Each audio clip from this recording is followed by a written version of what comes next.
What's going on, everybody? Welcome back to the Wrestling Junkies Podcast. I'm Mr. Cincinnati.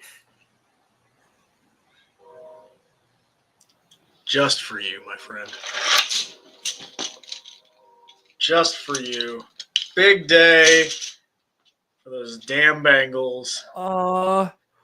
An extra day of the Bengal Fala, or at least an extra second. Wow, that's... Oh, it feels so good to be back. Oh, my God. Woo! This is why you asked me to make a baby with you. Hey, no, but congratulations. You signed a player. I'm proud of you. Thank you. There are some people that are not so happy with the signing, mostly just because it is a one-year deal. All that I hear is Trey Hendrickson will be on the field for the Bengals in 2025, so give me a who fucking day. I'll even give you a fly, Eagles fly. I'm in such a good mood. I have a drink cracked, and I think it is time to talk a little bit of wrestling. Fact checker, you are absolutely right. We came in hot today, but Podcast Dad started it when he, again, asked me to make a baby with him before we came on live, so... This is a labor of love, this podcast. And, you know, no person I'd rather labor that love with than with you. Well, I am all about labor and love here at the Wrestling Junkies Podcast, but I think it is time that we actually start the show now. So thank you to everybody that's joining us tonight. You can find us on X and TikTok at Junkies Pod. You can like us on Facebook, follow us on Instagram at Wrestling Junkies Pod, but most importantly, subscribe to that YouTube channel. We are on the road to 1,000 subscribers, and we need your help to get there. Podcast Dad, hit them with that quickness. What do they got to do? Tell one person. Hell, Trey Hendrickson, you just signed today. You're in Cincinnati. Yeah. We're local. Subscribe. Yes. Come on. You got enough money. Subscribe. No. Tell your mom, your dad, brother, sister, aunt, uncle, situationship, sneaky link, grinder date, Scruffy's meetup, whoever. Spread the word about the Wrestling Junkies Podcast. What? I'm just saying. Scruffy's meetup. Is that like a furry? That's it. It can be at times, but okay. That's a fact checker. I will let the fact checker find the nicest way to put that in the comments here to give you. We don't kink shame on the Wrestling Junkies Podcast. We do not kink shame on the and also, you know, you got a lot of plugs out. I appreciate you. We have to give a real big shout out. You know that? Yes, we do. What happened this weekend to one of our dear good friends? Yes. Congratulations are in order for our boy, Jameson Shook, the new TWE heavyweight champion, dethroning finally Aaron Wade. It was a very, very satisfying to watch. Could not happen to a nicer guy. We've said it here a million times. Jameson Shook, Jaden Newman, they are the heart and soul of TWE and the Scenic City as a whole. So congratulations to Jameson. Everybody's going to be lining up, but he's going to be ready. He is going to be ready. Jameson, congratulations are also, yes. Jameson. We also saw a friend of the show win a world title and then turn into a complete ass. Hello, Bosby. Yes. Please don't turn into a Bosby. Please don't go full Bosby. Yeah, no backshot Bosby action around here, okay? Thank you. Thank you, Jameson. Congratulations. Congratulations also to Top Team, Jay Lucas and Teriyaki defeating the Good Handed Action Wrestling this past weekend. I know. I'm just saying it was a hell of a match. If you didn't get a chance to see it, it is on IWTV right now. Both events are. I have to offer my congratulations to them as well. They are still the Coastal Empire Wrestling Tag Team Champions. We're going to be talking way more about that this coming Thursday, I suppose, as we break down Legends of the Low Country 2 and get ready for this weekend. Podcast Dad, where will we be without our friends at the Main Event Wrestling Network? Probably not right here at the moment, but yeah, quick big shout out. We got a big mixer this weekend. I'm going to talk to you offline about that, but we have a big mixer this weekend, a 12-hour marathon. So get ready. Yes, I think the Junkies have a 2-hour block. So yeah, I'm excited. Yeah, 2-hour block. We have appearances by our friend Sammy Chaos, who is on her own belt collecting tour as of late, as well as a special musical performance by David Bartolome, and Will Scar. They are known for their incredible covers of WWE and AEW theme songs. So we are in for a treat this coming Saturday. Again, 2 full hours of the Wrestling Junkies. Get your Bloody Marys ready, get your mimosas ready, get your margaritas ready, or get your margmosas ready. But Podcast Dad, we had a lot go on this weekend. We got a lot to talk about. Also, Man Like Darius, New Progress World Champion. Incredible match this morning as well. Yeah, no, you're completely correct. I missed a lot of wrestling today, actually. Missed that. Missed Raw. So just full disclosure, parent got a parent. Here we are. This is why we're at a little bit of a later time, because it's not a gimmick. It's not a gimmick. Parents are going to parent, and kids are getting older, so there's a little bit more activities going on in the world. But I did watch NXT and I did watch AEW this weekend. Which one do you want to start with? Let's start with AEW. This was just a really, really fun show. Forbidden Door. The last couple of years, they've had the injury bug that has kind of impacted the quality of the show. And yes, the injury bug was an overlying theme, I will say, as part of this show as well, but it did not take away from the in-ring quality. Another strong pay-per-view from AEW. I mean, ever since that World's End of 2023, they've just been on the upswing as of late. This is so different. No, they haven't missed since. Let's get right into it. Cope and Cage. All right. Defeat Killswitch and Kip Sabian. I think something we all saw coming. Yes. Fun match, though. They looked good. Looked like they hadn't really missed a beat as far as teaming together. Cool finisher that they had that we saw. In a good way, I think, to, again, this slow burn to – it's going to take a second to get Christian Cage babyface. So a nice slow way to get this ball moving. But, I thought good opener, good way to, for me, kind of ease into the show, get a little of that nostalgia act going, and then I enjoyed it. What say you? Yeah, I did as well. Again, it's been quite a while since they've teamed, but they didn't miss a beat, really. I love that pop-up spear as a finish, but you could tell that there was some tension between Killswitch and Kip Sabian that was kind of happening throughout the match. So this pairing is likely not long for this world, especially with Nick Wayne being out with a broken foot. I wouldn't want to keep these guys together long term. But you can't help but wonder if Luchasaurus is not on the same page with Kip Sabian, turns babyface again. Could a reunion of Jurassic Express be in order, especially with what the Bucks dropped on BTE this morning? I don't want him to be face. Again, it's going to take a second for me to root for Jack Perry again. That's fine. I mean, that tends to be the case. Although it takes us a while to get back onto the train. It would be nice to see him back on television, since he is one of the pillars, I guess, allegedly. Maybe not. No, it's not. Maybe there's some new pillars, but it's. I didn't think Luchasaurus would be long for teaming with Kip Sabian. I didn't think Kip Sabian would be long for kind of being in this group, per se. I could see, Killswitch kind of play that heater role for Nick Wayne eventually when we get to that point. But, a reunion with Jack Perry wouldn't be the worst thing in the world. Yeah, no, and this is, especially with what we have seen from both of these guys since Jurassic Express has split, there's a lot more edge to both of these guys, that even if you reunite them, it doesn't have to. I did.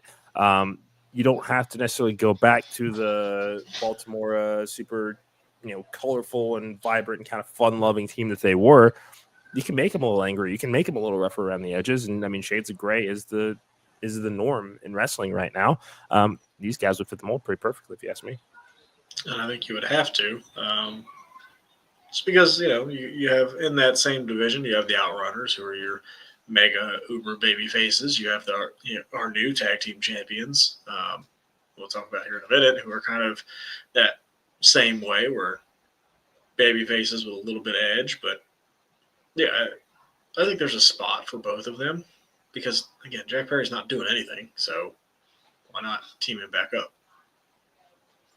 Yeah, why not? I mean, I think that there's a lot to explore there. The same way that we're looking at Cope and Christian to see kind of how this slow-term babyface redemption arc treats Christian. I don't see why you can't do the same thing with these guys as well. No, I'd be good with it. Kyle Fletcher defeated Takahashi and defended it, the TNT Championship. Again, solid match. Kyle Fletcher's going to be a star. I don't know how else to say this.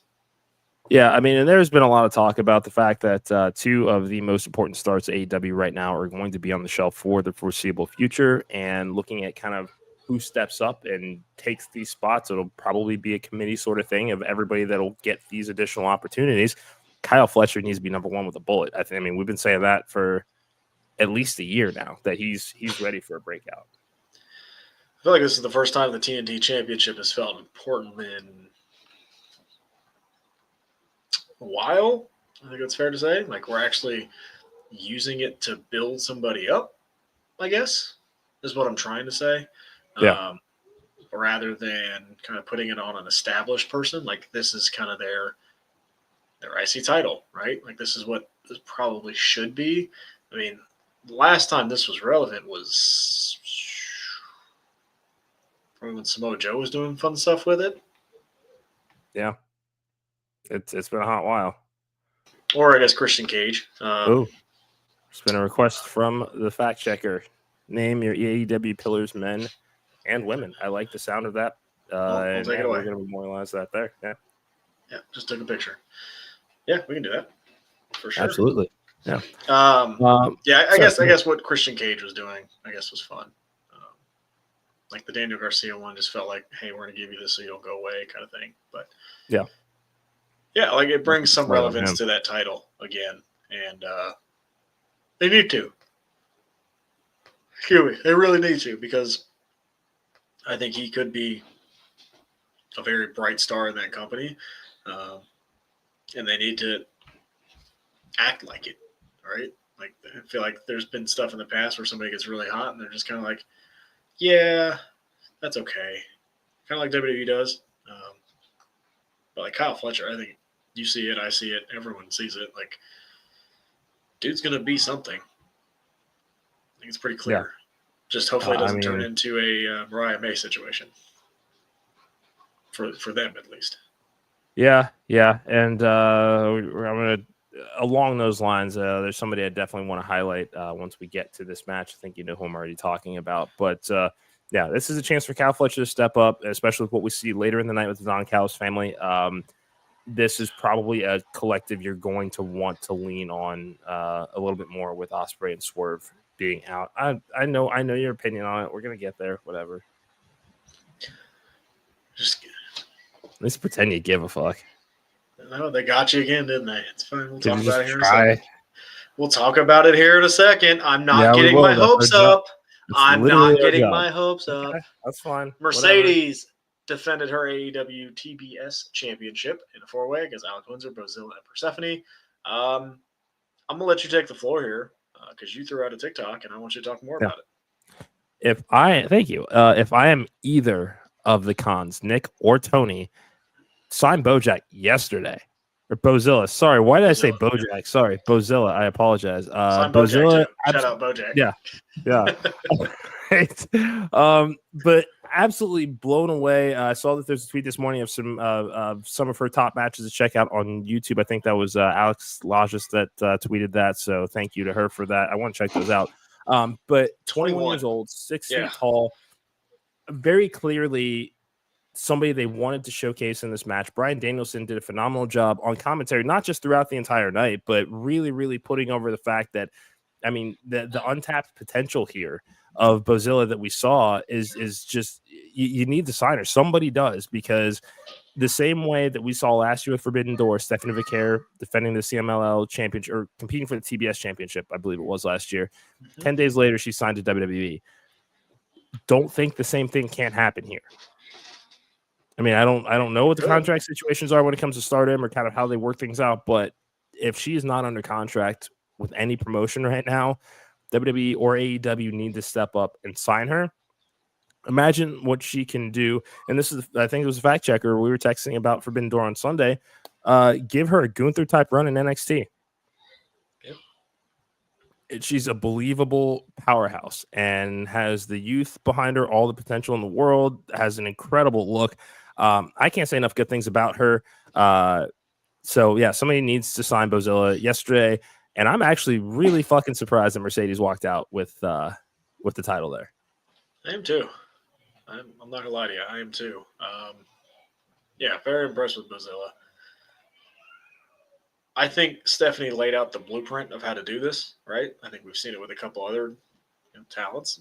Mariah May, again, one of them, kind of leveraging each company against each other. And people have done it for WWE too. We have one right now in GCW that's just debuted, doing pretty well. Again, he's doing fine. I think he's going to be great on the independent scene. We'll talk about that, I'm sure, in depth here a little bit later or tomorrow or whatever, once we get through the jam-packed weekend we had. But yeah, Mercedes winning, a little surprised. I feel like we shouldn't be, but, how much longer is this one going to go is my question. There doesn't seem to be, are they trying to break Jade's record? You think that's what's happening? Jade was 508 days. Wrestling gets pretty damn petty. And this isn't even to say that Mercedes is doing a bad job as TBS champion. It took a while for us to kind of get her rolling and acclimated and feeling like she kind of fits into the mold of what AEW is trying to build with their women's division. And a lot of that is just because she really didn't have a signature rival or story out of the gate. It was just kind of a month to month with a mismatch of challengers, but now they really seem to have found their groove with her. The belt collecting gimmick, at least for me, doesn't get old, and the way that she incorporates it into her that's fair. That's fair. The way that she incorporates it into her entrances, the aura, the presentation, all of that is there, and it finally feels like we're starting to pick up some momentum with her. And I love the program with Alex Windsor. I figured this is an easy way to put the title on Alex without her having to suffer a loss. Because I don't know what the end game is here, but I'm not mad at it. Also, Jade, hey Fernando, Fernando. Hey Maria, thanks for joining us. Hello, Maria. Jade was 508 days. Mercedes is currently sitting at 456. Hottest stretch of her career. I have to agree. It's all fine. It's all kind of clicking for me right now. That's just me. I will let you guys have your opinion. Daniel, thanks for joining us tonight. I'll let you guys have your opinion. But yeah, it was and hello. Appreciate it. Zack Sabre Jr. defeated Nigel McGuinness. I think we saw that coming. Match wasn't for everyone. I liked it, but I understand, a little divided on the internet, and that's just kind of what Zack Sabre Jr. is, good or bad. It's different than what we're used to. I think it's a good change of pace every once in a while. I think it was placed perfectly on the card. Your thoughts overall? I enjoyed the match. I mean, I'm a wrestling nerd, so I very much get into the McGuinness ZSJ style of wrestling storytelling. I'm not surprised the ZSJ won. No. They fooled me though. The towel around Garcia's neck, red herring. I thought he was going to throw in the towel. Yeah, I would have loved to have seen that because it creates that kind of oh shit moment, which is still coming. But I would have loved to have seen it then and there. That's fine. What are we doing with Daniel Garcia? I don't fucking know. Fernando coming in with the hot takes today. I love it. I love hot take. Will Ospreay says, "Hold my beer." Yeah. Yeah. Fernando. I love it. Keep the hot takes coming. I love it, but I don't know about that one. That's a tough one. I mean, Ospreay most likely needs neck surgery and wrestled as if he doesn't for 45 minutes. He makes it look easy. So that gives him the edge, and we'll talk about that match here in a little bit. But what else was what do we have up next? Yeah, your favorite tag team, Brodito, with the upset. Win the AEW Tag Team Championship. Are you giving any validity to the rumor online that the Hurt Syndicate did not want to drop its FTR? I had not heard that rumor. Yeah, apparently it was this is why it was a three-way. There was also another option to have Shelton do an injury angle, allegedly. Again, dirt sheet, allegedly. Sure. But they did not want to drop it to FTR. I wonder why though. I don't know why. That's the because I haven't known them to have any, significant backstage heat with very many people, and it's certainly something that I had not heard even leading up to this match. So that's just the I don't online know. rumor. Could be fake. Could be fake news. Hashtag sad. But yeah, Brodito winning. Fine. Good moment for Brody King and Bandito, I guess. Your Ring of Honor World Champion is now a double champion with AEW's tag team champions, and Brody King just cannot get out of mid-card tag team hell. So, see, there you go. I don't know. Personally, don't know. No. Obviously, don't know. Brodito was fun. It was a fun little team. I like them. Are they long for the tag team champions? Probably not. No. FTR probably beat them soon, but. And I think because this is again another person that can really rise to the occasion with Ospreay and Swerve being out is Brody King. That's not. I mean, I'm just saying the potential is there. I agree, and especially with how highly he talked of Tony Khan during the presser, and the fact that he gets to express his views about social justice issues and things going on in the world, and to have the support of an employer that lets him do that. That's why I vehemently disagree. I think that there is still a real opportunity here for him to really rise up the ranks. We'll see what happens Continental Classic time. There is. I just don't think it's going to happen. Also, we were talking about this too. Okay, all right. I didn't remember, and he thought he was going crazy, but yeah, it was. That's what it was really supposed to be. I again, no idea what's happening. No, I don't know the backstage stuff. Don't know. I guess it'll all come out eventually. But okay. Okada beats Swerve to retain the Unified Championship. You may have the floor, bud, because your hopes are up again, aren't they? I know the hopes are up again. I know that there have been a lot of stop-start pushes when it comes to old Michael Wardlow. Some? Dude's been TNT champion 43 times. I thought the floor was mine. God, we're doing this dance again. We're doing this dance again, aren't we? Yeah, we are. Again, I like the fact that, again, aligned with the Don Callis family, I think that this helps him out more so than ever before. It really does. And I'm going to continue to say it. I'm going to continue to say it. How many times have you said this sentence? Wardlow being with X helps him so much. Wardlow being with Arn Anderson helps him so much. Wardlow being with MJF's group helps him so much. What are we doing? Your point? I'm going to continue to say it. I don't care. What are we doing? I like the idea of this. And I want to see where it goes. Great. Bag with which one douches? Great. I can't wait till he feuds with Hobbs on Rampage or whatever the hell he's going to do. Rampage is canceled. Whatever. Fine. You ready to move on? This match was good. I like the match. Get well soon, Swerve. Yeah, it sucks to see Swerve go away, but heal up. Thank you, Fernando. Second chance? Second chance. Okay. You can argue with me. Do not argue with our viewers. Don't argue. Second chance. Don't argue with our favorites. Didn't he beat MJF clean? Yes, he did. Okay, there's first chance. Didn't he have a TNT title reign? Couple of them. 43, I believe that you just fucking said. And then it was paired with Arn Anderson.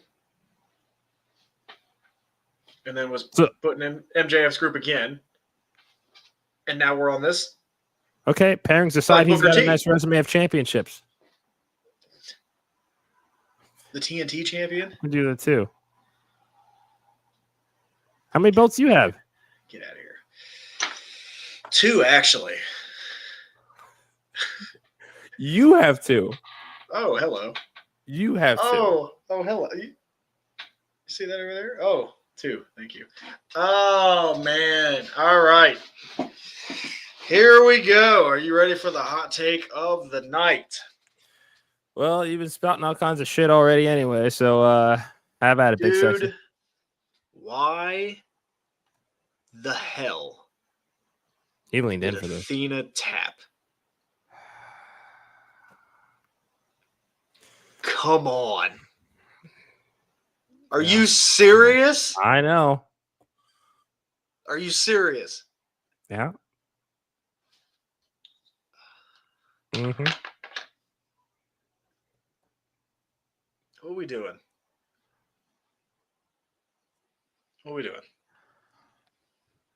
It's just, Yeah. It was a good match too. It really was. It really was. Such a The good heat was match. there. Yeah. And then Athena tapped. I know. She's been the Ring of Honor Women's Champion for how long? 900 and either 46 or 64 days. Like she's real close to 1,000. And her first, she's gonna break 1,000. Her first pay-per-view in forever. Then she taps. Podcast Dad. Fact checker wants to know what's worth, Athena tapping or Gunther tapping.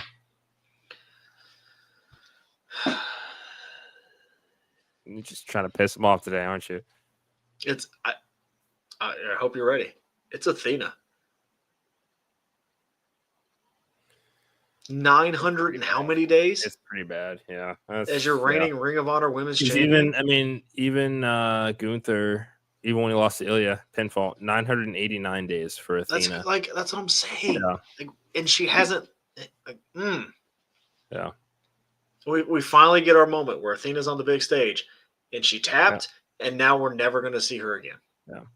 That actually dovetails into what I want to say to this one, Fernando, because yes, HBK did tap to Kurt Angle at Mania, but if you've ever heard Sean talk about how he put this match together with Kurt, it was his idea to tap because he knew that Kurt was going to go on to a program with Batista for the world titles, so he wanted to make Sean look as good as possible. Athena, yes, she will continue to be the women's world champion for Ring of Honor. They're going to hit that 1,000-day mark because she's going to have a lot of fun with that creatively once you hit that mark, and she's not going to let anybody forget it. But the problem is, viewers are going to love it. Yeah, where else are we going to go from here now that she's lost to Toni Storm?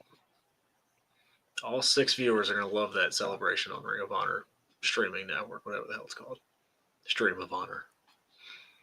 Honor Club, but yeah, whatever. I don't know, man. I know. I know. I agree with you. All right, and now for my another hot take. Why didn't this next match close the show?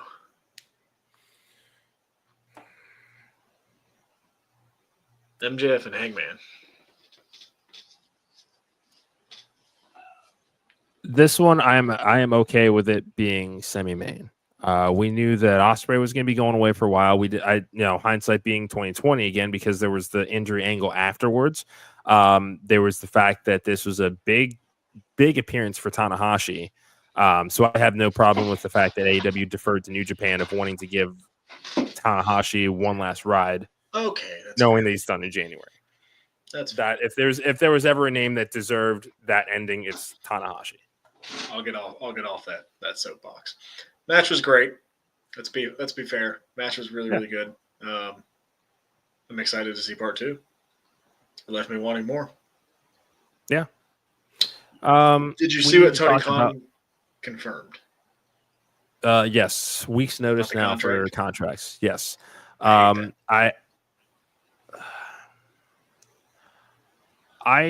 don't, because while the justification in Cannes for the fact that MJF's contract was not on the line made sense. He was going to commit arson, attempted murder, all of that. Murder. Yeah, not just arson. This comes back to Athena kind of getting the shaft here. Her contract's gone. Where's she going to go from here? But MJF, all he has to do is to attempt or threaten to commit grievous bodily harm, and all of a sudden he gets 2 title shots. And a lot of people, it's easy to say, okay, why is it? A lot of people can make a gender argument about this. There could even be a race. I'm just saying that these are the things that people think about when it comes to this, because Athena, again, 989 days as world champion. It's not to take anything away from Max Friedman, who is the longest reigning AEW world champion in history. But if we're looking at the numbers of their heavyweight title reign, she blew him out of the fucking water, and he was just a crybaby bitch who got all flustered in front of MJF and now had to resort to the cheating shit. And even Danielson pointed this out on commentary. When it comes to MJF, he has all the tools in the world to be a phenomenal professional wrestler because he is. He actively chooses to take the shortcuts, which I understand. But if it, let's not turn it into a cash in. They have not been very good. They gotcha. You're mad about it, aren't you? They gotcha. They gotcha. Well, mad, sure. They gotcha. You're supposed to hate MJF. They don't want you to like MJF. Yeah, he's a weasel, and he got what he wanted. Look, to play devil's advocate, sure. Who's bringing in more money? That's a good point. I give you that. We haven't seen those Honor Club numbers rise up, have we? Just saying. Good point. I give you that. Just playing devil's advocate. I agree with you. It sucks. Yeah, logically it doesn't make any sense. But again, we got to take logic out of wrestling because it's wrestling. So, yeah, we'll see what happens. We'll see what the next chapter is. Lights out, steel cage match. I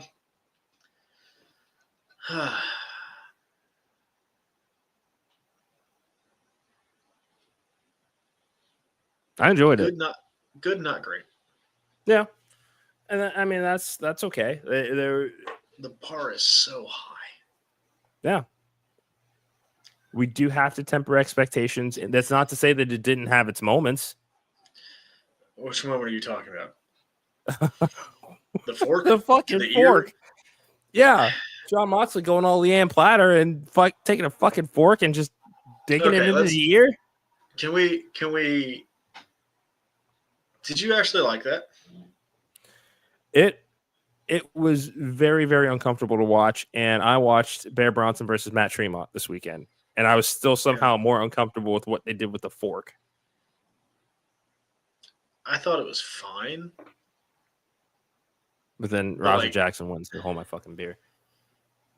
That's a whole other thing. I know. Oh. That's a whole other thing. That shit shouldn't happen. I think we can have a whole episode about is the business too open now? Is it too exposed? That's allowed. Nobody can tell whether it's a work or shoot anymore. That was clearly not a work. At what point now is it kind of, are they raising it too much? What's next? Are they trying to top what's next? What's next? Until somebody gets seriously hurt. And it's a fork to the ear. I get it. If the guys are up for it, they're up for it. That's great. Yeah. But I'm at the point now where this match was good. I've seen better stuff from AEW though. It was just a lot going on. There was a lot of people. Yeah. Again, it was a good, brutal match. It was fine for what it was. I still would have much, and I get the thing you're saying about Tanahashi main eventing, because it is a partnership with New Japan. I'd have much rather closed with MJF and Adam Page though. Sure, I get that. We had never seen a match like this before where it's one ring, one cage. So I was just relieved that, it's basically a Hell in a Cell without the roof, because there's at least the room to move around from a production standpoint, from a match flow standpoint. Because if it was their traditional cage that they like to use, which I love AEW's cages, I do, but they are on the ring, that's just watching 10 people in that ring for 30 minutes is just not going to look pretty to enjoy.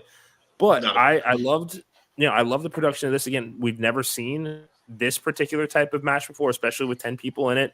There's only one ring, one cage. So, you do have to kind of take it with a little bit of salt, because it is not a dual ring blood and guts setup. But I do agree that, there should be the conversation of kind of how far is too far, and kind of, where do you start to plateau things? Because we have seen Jack Perry set on fire. We have seen the Young Bucks use the exploding kicks. We've seen Darby Allin throw himself through a pane of glass. Moxley trying to suffocate Danielson. Yes. Like you said, if everybody's on board with it and wants to do it, sure. why not? If they can find a safe way to pull off these stunts, and I know that not all of them necessarily always look that way. But I mean, that's the norm, and that's just kind of where I'm at. Like to the sanitized production of WWE that we get. It is, you do a hardcore match and it's 55 kendo sticks. I understand that, and this is a different audience, and it is what it is. But again, I just want to make sure like we don't get to the point where it's too crazy, because then you're gonna start to alienate some people and kind of turn them off, right? So it was fine for what it was. Again, would have much rather had the world title main event because I thought that was a better match. I like the angle at the end. Great way to write Will Ospreay off of television. Death Riders are not going away. I think you thought that might happen. It's not happening. Yeah, and especially now that we're gonna lose Will and Swerve, that's okay. I hope nothing catastrophic happens to anybody else to where we need to put the title back onto Moxley or anything like that. But Moxley has been known to step up in these situations. So, yeah, totally good with it. Yeah. No, again, solid show. Always is. But yeah, very well done. Heatwave real quick. Yeah, we can knock that out here in about. If you can vamp real quick. We got about 10 minutes, so we can knock this out. Yeah, you can find us on X and TikTok at Junkies Pod. Subscribe to our YouTube channel. We're on the road to 1,000 subscribers, I should say. We're on the road to 400 episodes. We are on the road to 1,000 episodes too. We'll get there. We are on the road to 1,000 episodes, but we're going to get to 400 a lot quicker. Follow Main Event Wrestling Network at mainevent_net on all social media platforms. 12-hour stream this Saturday. We've got live musical guests and special talent joining us as well. Podcast Dad, what did you think of Heatwave? Interesting results. Let's see. Lola Vice won the triple threat match to become the new number one contender for the NXT Women's Championship. I think you had that. Not surprised she signed a new deal. Yeah, you were spot on. I thought maybe Kalani Jordan, but you were spot on. Dark State winning the tag team champions again. Not surprised there either. Not surprised. I thought Masha was going to win the TNA's knockout championship. Yeah, Ash by Elegance. That was not on my bingo card this year. Yeah, but good for her. I don't know if you've seen any of her social posts of just the gratitude, the excitement that people have for the fact that she has been working so hard and is now at the top of the mountain. She did share a picture of herself, Carmella, and Alexa with the rest of the horsewomen. That was from like 2015, 2016. All of those women world champions and have that on the resume. So I think that that's really fucking cool. It's cool. And looks like Jasmine Nix may not be long for that group, Fatal Influence. So Blake Monroe defeated Jordan Grace. Again, a little surprise there. Hopefully Jordan Grace goes in the main roster. Yeah. I don't think that there's a whole lot that she needs to do in NXT. She doesn't really need to go for the women's title, especially with kind of what we're seeing as far as the shakeups of the roster there. Men's and women's speed titles are moving to NXT. Sounds like they're going to try. It was noted on the show, so I'm pointing it out there. That's all that I'm saying. Just why you got to break balls. Just what we need on television. More titles. Just what we needed. It's almost like, we have a women's United States champion. Yeah. Remember those? Becky Lynch is doing great with hers, though. That's great. Becky Lynch is doing great. She's on Raw and SmackDown. You have a mid-card champion on SmackDown. Use her. I know. I'm not disagreeing. And it's Julia. Julia. What are we doing? You done? No. Get out of your system. That's stupid. Stupid. Can you gentle parent an adult? Ethan Page and Chelsea Green defeated Tavion Heights and Tyra May Steele. Love this group. I love the group. I love do. This group. Oh, they'll get their comeuppance. Come on, love this group. I know they. I don't. I don't know if it's because of the love for Chelsea, but they really weren't feeling the baby faces in this match. It was just a rough. It was just from start to finish, just kind of a rough outing for them. Chelsea's over. I don't know why. I mean, they're both incredibly talented. Maybe this is a sign of, hey, if that's the first reactions to boom, let's turn him heel. We'll see. I mean, they should just turn him heel. Why not? They're clearly not getting over. Like, turn him heel. Yeah. Fuck it. And we've seen NXT kind of do that before, where hey, this isn't working. Let's pivot. So, last night was a clear indication. Hey, we're not that into you. Yeah, Maria, you can just call him Mojo Rawley. I don't get hyped. Sorry, Dean Mutati, whatever. I won't paint my face with the broken whatever. Obafemi defeated Javon Evans to retain the championship. This was a bad fucking ball. That was that. I didn't like it. That one they kind of fucked up. That's. I feel like Javon should have won, man. It's like you can still have Ricky Saints be the guy that says, "Yo, I got next," even if it was Javon Evans, because it's still just like I am convinced at this point now, especially now that Javon Evans has lost to him, whoever beats Obafemi for the NXT Championship is not on this roster right now. Nope.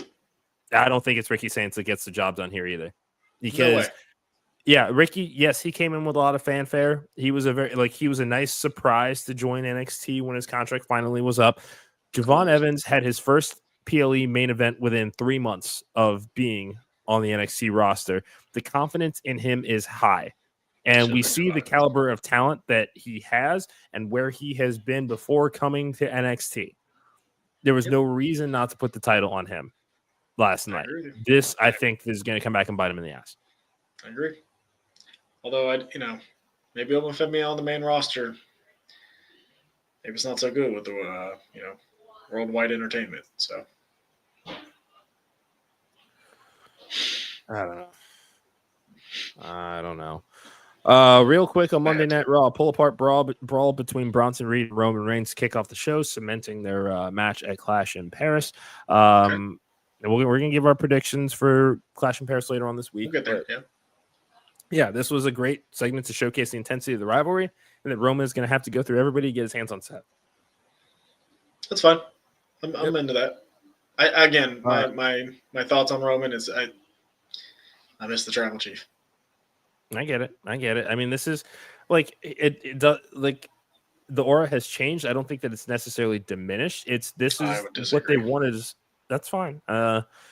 I mean, this is what they wanted out of him, is a babyface that people want to cheer, and they've done exactly that. Like, this was a natural kind of next step from that. I know, but you could have kept the bloodline together and still done that. Well, sometimes you got to move onward to move upward. Dragon Lee defeating JD McDonough. Dragon Lee making his way back to I know.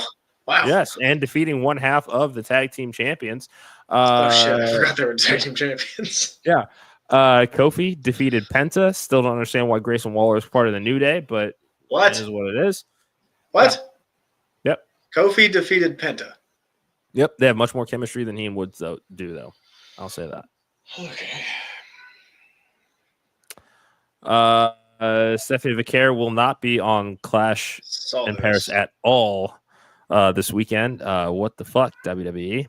Well, I saw what they're replacing it with too. So. Yep. Becky Lynch, Nikki Bella at Clash in Paris for the Intercontinental Championship. I don't think that really surprises anybody that, they've been kind of teasing this for a while. We also had Rhea Ripley defeat Roxanne Perez. Cool. Raquel and Roxanne getting the jump on Rhea post-match. Io Sky coming out to save the day, teasing additional tension with Asuka and Kairi Sane. So that match is coming as well. AJ Styles, if you didn't like McDonald losing, AJ Styles defeated Finn Balor. So that's fine. Here we are.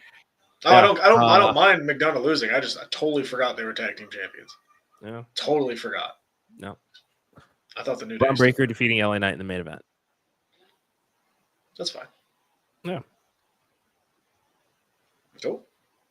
Fun little episode of Raw, 3 p.m. start today. Next week it is 2 p.m. from Paris. But I think that is going to do it for us tonight. Podcast Dad, it's always great to see you, and thank you to everybody that joined us this evening. Tomorrow, we've got Rhodes Wrestling Association's Vin Parker joining the show. We're also going to preview a little bit of NXT. Remember, don't forget, main event, 12-hour stream this Saturday, 10 a.m. to noon. Wrestling Junkies have a 2-hour show. TWE, 12 years strong. If you want to see Jameson Shook win the TWE Heavyweight Championship, that is streaming on IWTV right now. You can subscribe to our YouTube channel. Podcast Dad, tell them why.